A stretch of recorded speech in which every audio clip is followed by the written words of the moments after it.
والصلاة والسلام على من لا نبي بعده ولا رسول في الورى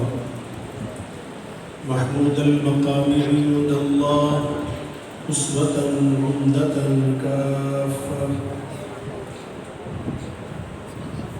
أما بعد فأعوذ بالله من الشيطان الرجيم. بسم الله الرحمن الرحيم. يا أيها الناس قد جاءتكم موعظة من ربكم وشفاء لما في الصدور وهدى ورحمة للمؤمنين. قل بفضل الله وبرحمته فبذلك فليفرحوا هو خير مما يجمعون. صدق الله العظيم. قال النبي صلى الله عليه وسلم: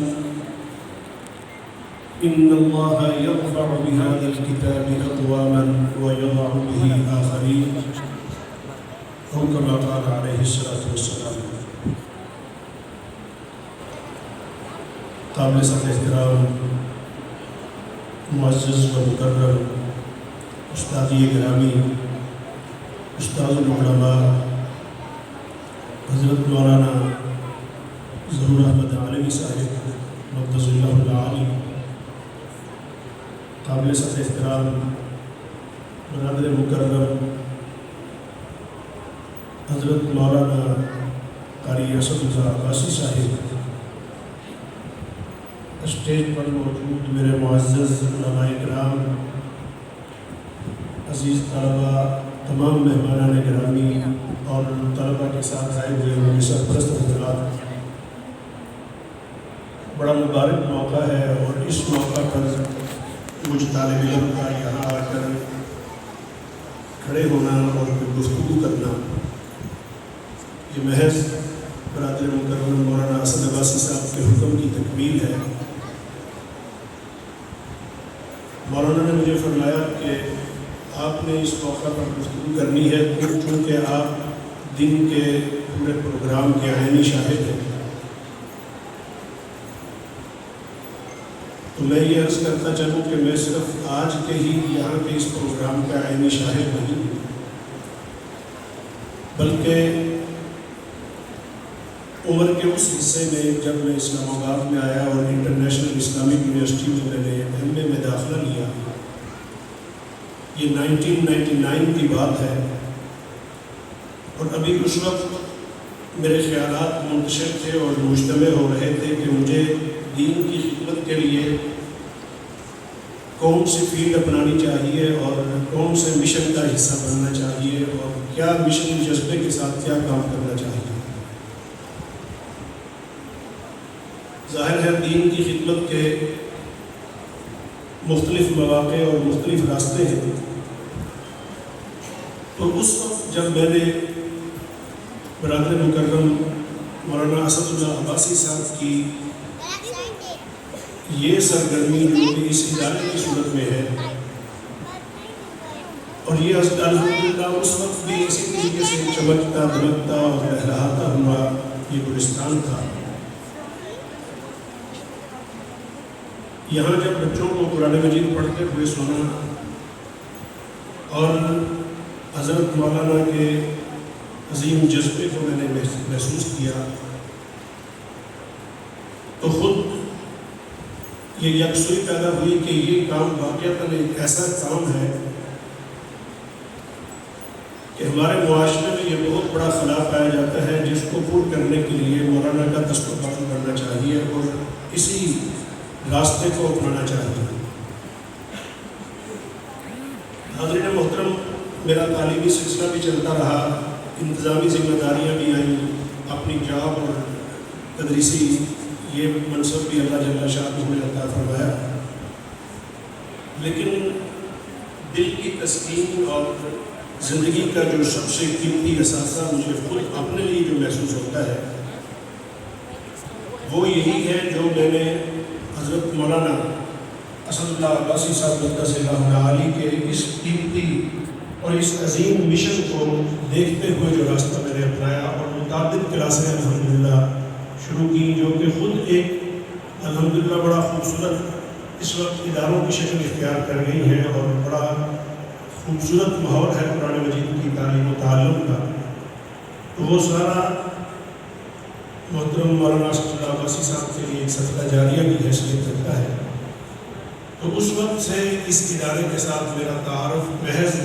ایک عینی شاہد کی حیثیت سے نہیں بلکہ ایک معتقد اور ایک مقلد کی حیثیت سے ہے۔ اور حقیقت یہ ہے، جس طریقے سے مولانا نے یہاں کھڑے ہو کر فرما بھی دیا، اور خود اپنی زبان سے یہ کہنا بڑا مشکل ہوتا ہے کہ کوئی شخص یہ کہے کہ جو کام میں کر رہا ہوں یہ دنیا میں کہیں نہیں ہو رہا، یہ کہنا بڑا مشکل ہوتا ہے۔ لیکن حقیقت ہے کہ جب واقعتاً وہ اپنے گرد و پیش دیکھے اور ہر طرف اسے اندھیرا ہی اندھیرا نظر آتا ہو، اور خود جس چراغ کو لے کے وہ کھڑا ہے، تو وہ اس دعوے کے ساتھ کہہ سکتا ہے کہ جو کام اللہ جل شانہ کی توفیق سے میں کر رہا ہوں، اور جو اللہ نے مجھے توفیق دی ہے، اور جس کام کے لیے اللہ نے مجھے قبول کیا ہے، یہ واقعتاً اللہ جل شانہ کا انعام اور ان کی انفرادیت ہے۔ الحمدللہ بڑے خوش قسمت ہیں یہ بچے، تو آج یہاں جنہوں نے قرآن مجید حفظ کیا،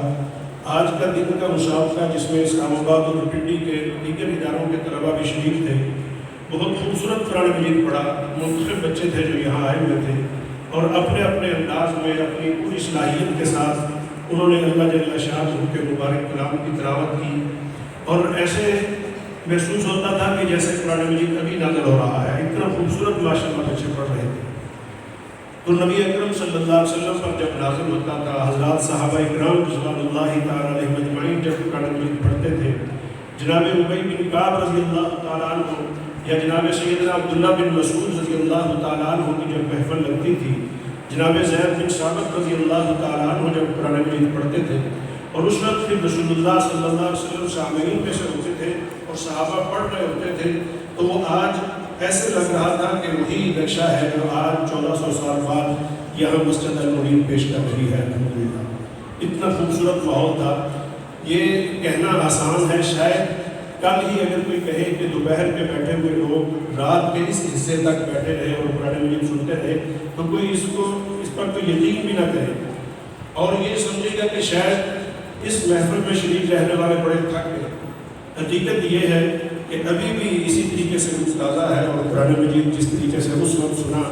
ابھی تک دل و دماغ کو وہ روشن اور تازہ کر رہا ہے۔ یہ الحمدللہ قرآن مجید کی تعلیم اور یہاں کے اس ماحول کی خصوصیت ہے۔ یہاں سے گزرتے ہوئے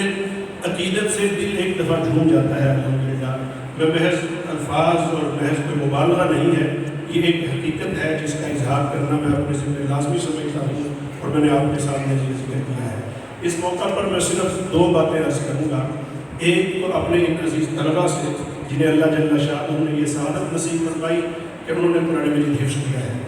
اور ایک گزارش میں ان کے والدین سرپرست حضرات جو یہاں پہ تشریف لائے ہوئے ہیں صرف ان سے کروں گا، جس طریقے سے کہ مولانا نے بھی اس طرف اشارہ فرمایا۔ تو عزیز بچوں کے ساتھ میں صرف یہی کہوں گا کہ آپ اپنی حیثیت کو پہچانیں کہ آپ کو اللہ جل شانہ نے اس عظیم کام کے لیے منتخب کیا ہے، اور قرآن مجید کی تعلیم کے ادارے بہت ہیں۔ اللہ تعالیٰ نے آپ کو یہاں اس ادارے میں آ کے قرآن مجید پڑھنے کا اور سیکھنے کا اللہ تعالیٰ نے موقع نصیب فرمایا، اور واقعتاً آپ جس طریقے سے قرآن مجید پڑھتے ہیں، یقین جانے ہماری فیلڈ ہے، ہمیں یقین نہیں آتا کہ یہ انسان ہے جس کی زبان سے قرآن مجید اور چونکہ سینے سے قرآن مجید یہ نکل رہا ہے۔ اتنا خوبصورت الحمدللہ جب آپ پڑھ رہے ہوتے ہیں تو یقیناً اللہ جل شانہ کی بارگاہ اور اس کی قدرت کا اس سامنے اظہار ہوتا ہے کہ یہ اللہ جل شانہ کی توفیق اور اس کی قدرت، اور اس کی قدرت سے آپ لوگ اس کے منتخب وہ لوگ ہیں کہ جن کو اللہ جل شانہ نے قرآن مجید پڑھنے کے لیے اور پھر یہاں آ کر قرآن مجید پڑھنے کے لیے منتخب کیا، اور آپ کی جو حیثیت ہے کہ قرآن مجید پڑھنے کی نسبت سے اللہ جل شانہ کے ساتھ جو تعلق ہے، تو الرحمن علم القرآن،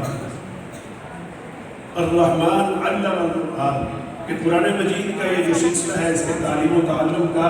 تو اس میں پہلا استاد اللہ جل شانہ کی ذات ہے۔ اللہ تعالیٰ نے یہ نبی اکرم صلی اللہ علیہ وسلم کے قلب اطہر پر اس کو نازل کیا، اور دنیا کے اندر یعنی عالم میں نبی اللہ کا کلام نبی اکرم صلی اللہ علیہ وسلم کی زبان اطہر سے ظاہر ہوا، اور وہ کلام سینہ بسینہ چلتے چلتے چلتے چلتے آج مکمل قرآن مجید آپ کے سینوں میں محفوظ ہے، تو آپ کی حیثیت کیا ہے؟ جس طریقے سے کسی شاعر نے کہا کہ زبان پاک رکھ اپنی کہ تلمیذ رحمانی ہے تو، اپنی زبان پاک رکھ کہ تلمیذ رحمانی ہے تو، ہو نہ جائے دیکھنا تیری صدا بے آبرو، کہ اپنی حیثیت کو سمجھے، اپنے وقار کو پہچانے کہ آپ کا اخلاق، آپ کا کردار، آپ کی شخصیت وہ قرآن مجید کا چلتا پھرتا قرآن مجید ہونا چاہیے۔ جس طریقے سے آپ کے سینے میں قرآن مجید ہے تو آپ کی شخصیت اسی طریقے سے قرآن مجید محض اس کے الفاظ کی حد تک، اس کے حروف کی حد تک نہیں، بلکہ قرآن مجید کو آپ لوگ سمجھیں،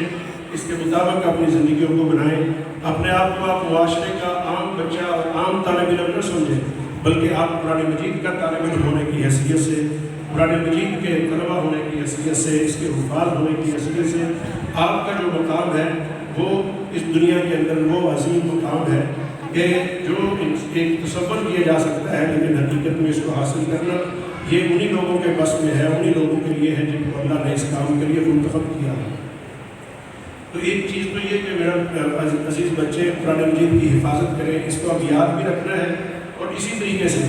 دن کو مسافرت کے دوران جو چیز بحیثیت جج ہم نے محسوس کی، یہ کہ الحمدللہ تجوید کے اعتبار سے، حالانکہ یہ بچے تجوید پڑھے ہوئے نہیں ہیں، آج سے کچھ عرصہ پہلے تک رجحان یہ تھا کہ بچے قرآن مجید حفظ کرتے، یعنی مدارس میں قرآن مجید حفظ کیا جاتا، اور حفظ کرنے کے بعد پھر باقاعدہ 2 سال کی علیحدہ سے تجوید پڑھی جاتی۔ اور یہ میں نے خود اپنے کانوں سے سنا ہے کہ بعض اساتذہ، ان اساتذہ کو جو حفظ کے دوران تجوید کی طرف توجہ دیتے تھے اور بچوں کا تلفظ ٹھیک کراتے تھے، ان کو میں نے خود قاری صاحبان سے یہ کہتے ہوئے دیکھا کہ یار آپ حفظ کے استاد ہیں، آپ اتنا بچوں کے تلفظ کو کیوں جو ہے وہ اس کی طرف توجہ دے رہے ہیں؟ یہ حفظ کرنے کے بعد جب تجوید پڑھیں گے تو خود ہی ان کا تلفظ ٹھیک ہو جائے گا۔ یعنی یہ خود یہ رجحان پایا جاتا تھا، جبکہ الحمدللہ یہاں مسجد منیر میں جس طریقے سے یہ ایک ماڈل اور نمونہ ہے، اسی طریقے سے اس کو دیکھتے ہوئے جو ادارے مزید کام کر رہے ہیں، یہاں قرآن مجید حفظ کرنے کے ساتھ ساتھ بچوں کا تلفظ اتنا خوبصورت ہے، اتنا عمدہ تلفظ ہے، اور یہ اللہ جل شانہ کا ایک انعام ہے کہ تجوید کی کوئی غلطی، یعنی ججیز حضرات ہمارا یہ متفق ہے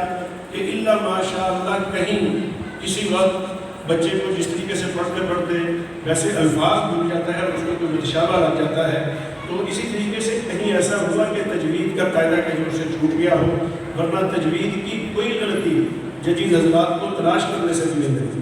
اتنا خوبصورت ماشاءاللہ تجوید کے ساتھ۔ اور یہ ظاہر ہے قرآن مجید پڑھنے کا باقاعدہ جو اللہ جل شانہ کی طرف سے حکم ہے کہ ورتل القرآن ترتیلا، کہ قرآن مجید کو ترتیل کے ساتھ پڑھا جائے، اللہ جل شانہ کے حکم کی تکمیل ہے، اس حکم کی تعمیل کی حیثیت یہ رکھتا ہے۔ تو دوسری چیز میں والدین سے اور بچوں کے سرپرست حضرات سے یہ عرض کروں گا اس موقع پر کہ اپنے انہی بچوں کو، اور پھر اسی طریقے سے جہاں جہاں بھی جن لوگوں کے بچے